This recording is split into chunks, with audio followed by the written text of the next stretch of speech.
So, there's not many instances that I've gone to the cinema and not expected to like a film at all, and actually ended up really enjoying it. Here's my view of The Lost City.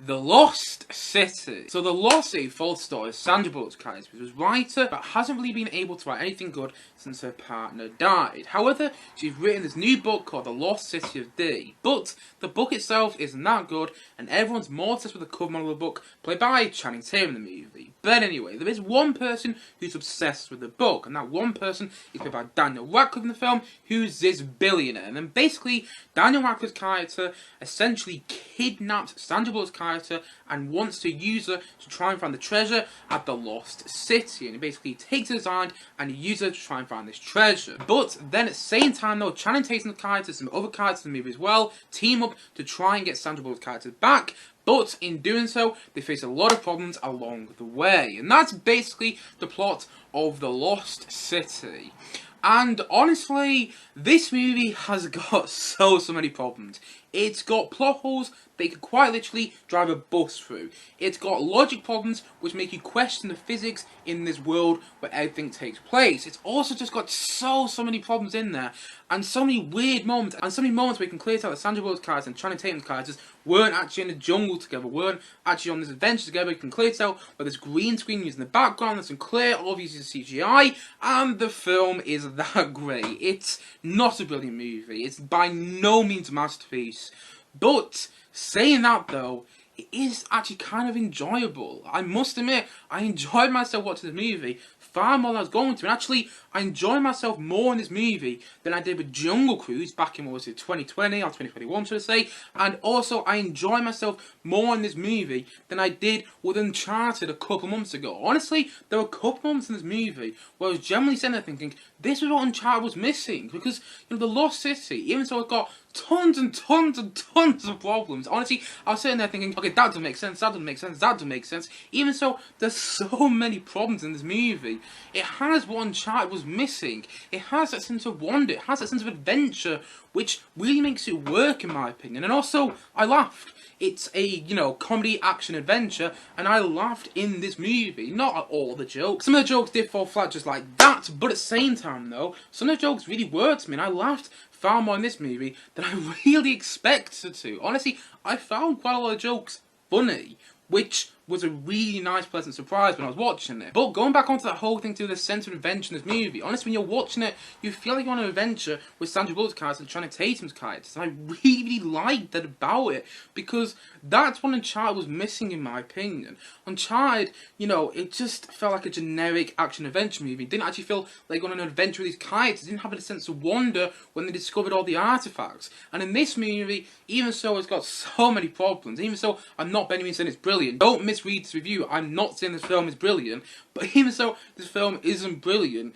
When you see the artifacts, when you get to significant moments in the movie, there's that sense of wonder in the musical score, in the moments, in the way the scene is filmed, and there's that sense of wonder when you do get to those big adventure elements in this movie, and that's why it works. It feels far more expansive than Uncharted did, and I understand that Uncharted was shot during COVID, but so was this movie. This movie was shot during COVID, and even saw some clear, obvious CGI and green screen in the background. You know, it does feel expansive. It feels like going on an adventure with these characters, and that's something I really like about it. That's something which should not be taken lightly, because honestly, on the surface, that sounds like such a small thing, but then when you watch films like Jungle Cruise and Uncharted, you don't feel like you're going on an adventure with the characters. You just feel like there's so much money falling at the screen in those movies, and none of it is really sticking, none of it's really working, and you just kind of feel like they're generic studio movies, and it just feels like they're trying to replicate, you know, Raiders of the Lost Ark, Romance in the Stone, Pirates of the Caribbean, and so on and so on and so on in those movies. But here, even so, this movie does borrow a lot, and I mean a lot from Romance in the Stone,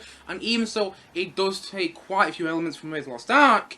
It does feel like its own thing at the same time though. You do feel like you're on an adventure with these characters, and that's another reason it really works for me. And on that topic of borrowing from other movies, there's a whole truck chase in this movie which just reminded me of the famous truck chase from Raiders of the Lost Lost Ark, which I absolutely adore. And also when you first see Daniel Radcliffe's character on the island where they're trying to find the lost city, the treasure of the lost city, it literally reminded me of the digging scenes in Cairo in Raiders of the Lost Ark, when you see all the digging in Cairo where they're trying to find the Ark in Raiders of the Lost Ark. How many times I'm going to say that film name in this review? But yeah, it reminded me of Raiders of the Lost Ark, and not in a bad way. And also it's been said in so many reviews of this film, but I'm going to say as well, that this movie borrows a lot of Romance in the Stone, and not in a bad way.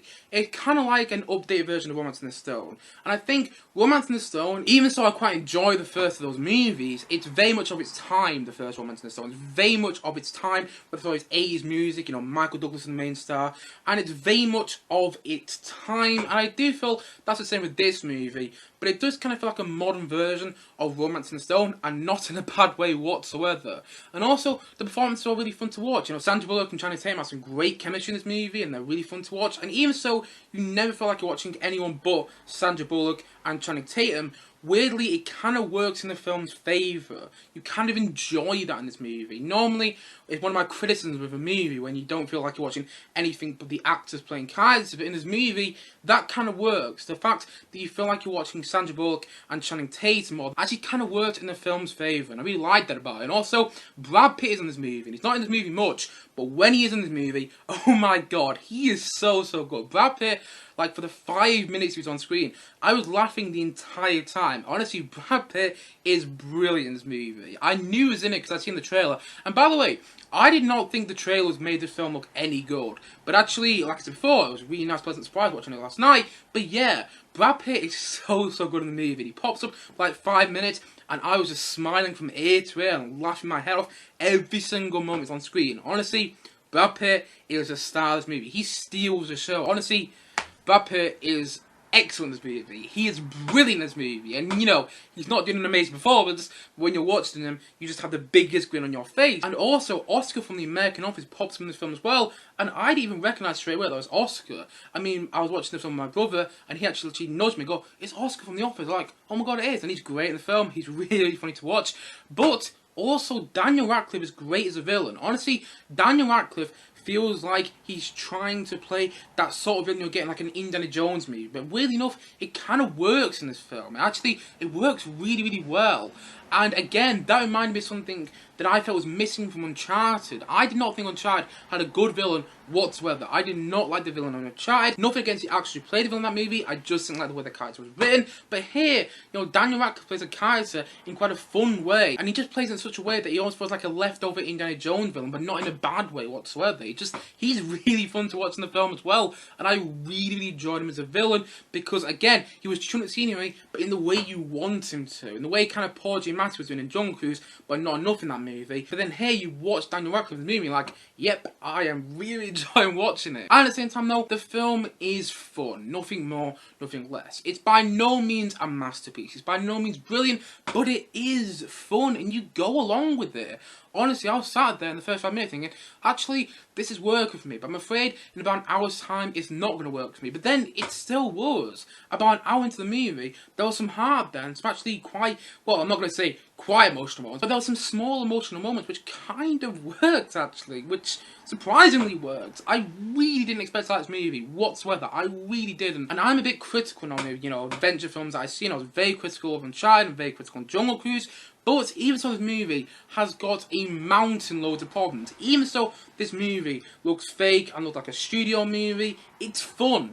It is fun though, and you feel like you're on an adventure with these characters, and that's another reason it works.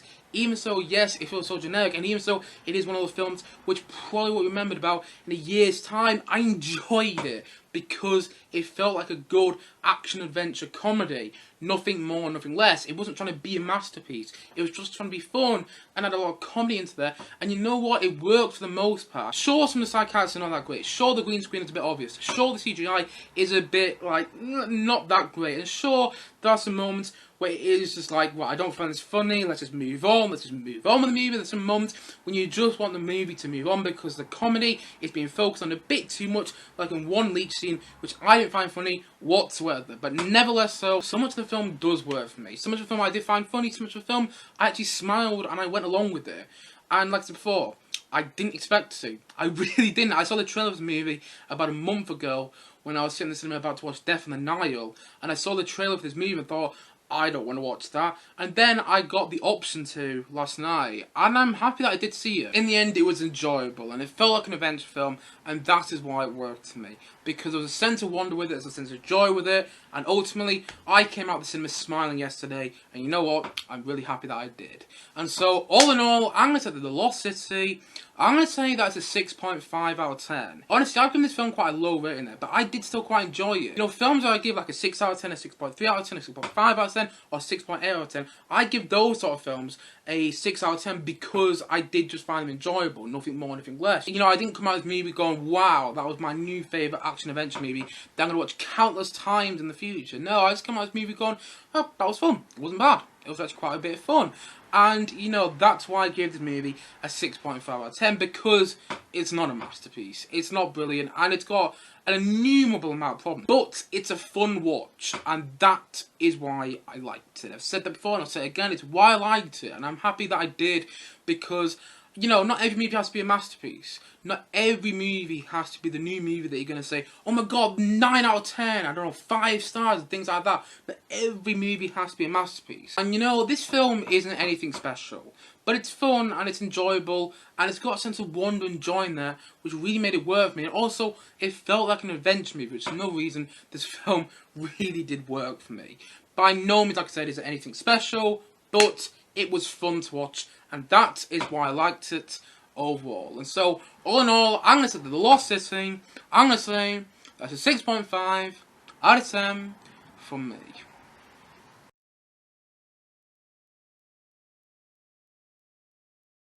Anyway guys, what do you think of The Lost City? Please do comment down below, let me know your thoughts in the comment section below. Anyway guys, thank you as always for watching, and if you haven't yet, please do click down below and subscribe on this video. I'm looking forward to many more, both film and TV, coming very, very soon on this channel. See you guys again soon, but bye for now, bye!